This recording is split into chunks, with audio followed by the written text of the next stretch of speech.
So I asked this question on the community and some of you were not able to give the right answer. So I thought मैं video बना के ही आपको जल्दी से बता देती हूँ कैसे सॉल्व करेंगे. एक बार ध्यान से देख लीजिए. गगन लिमिटेड री इशूड 600 शेयर्स जो कि फोरफीटेड शेयर्स का 50% है ऑफ ₹20 ईच, जिसके साथ ईच लिखा होता है वो फेस वैल्यू होती है at ₹16 fully paid up. Fully paid up का मतलब कि जब आप री इशू की एंट्री पास करेंगे उसमें शेयर कैपिटल के आगे आप फेस वैल्यू से मल्टीप्लाई करेंगे.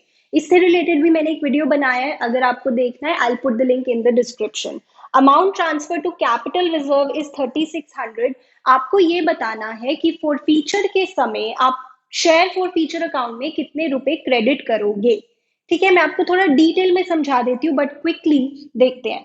तो फॉर फीचर एंट्री हमारी कुछ इस तरह की होगी. Share capital account debit to forfeited shares to calls in arrears. वैसे जरूरत नहीं है इतना सब कुछ लिखने की, बट मैं आपको एक बार डिटेल में बताना चाहती हूँ और आपकी एक बार रिविजन भी हो जाएगी.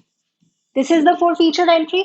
Now for the reissue entry आप करते हैं bank account debit to equity share capital, और बैंक अकाउंट के आगे आप लिखते हैं वो वैल्यू जितने का आपने एक शेयर आगे दिया है. तो आपने एक शेयर आगे का दिया है एट ₹16 और आपने टोटल 600 शेयर्स री इशू किए.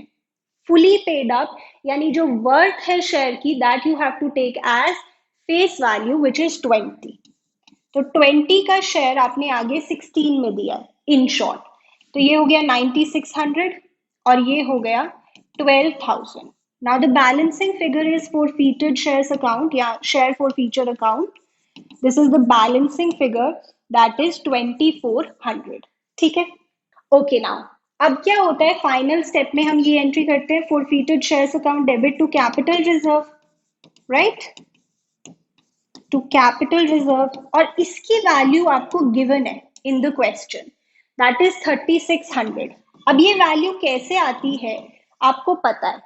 इस वैल्यू में से हम ये वैल्यू माइनस करते हैं और फिर ये वैल्यू आती है.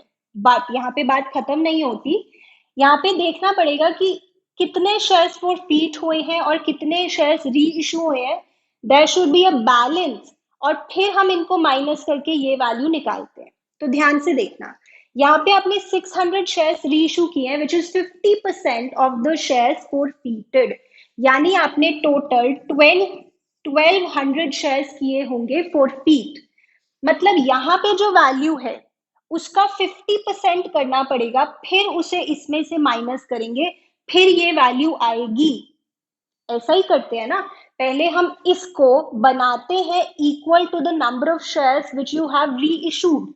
तो यहाँ क्या वैल्यू है मुझे नहीं पता, let it be x.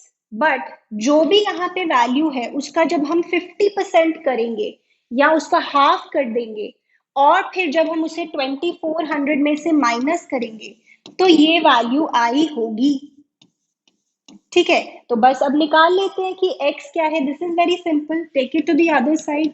This becomes 6000 into 2, तो 12,000 रुपीज. यानी यहाँ पे हमें 12,000 रुपीज मिले होंगे विच इज फॉर 1200 शेयर्स.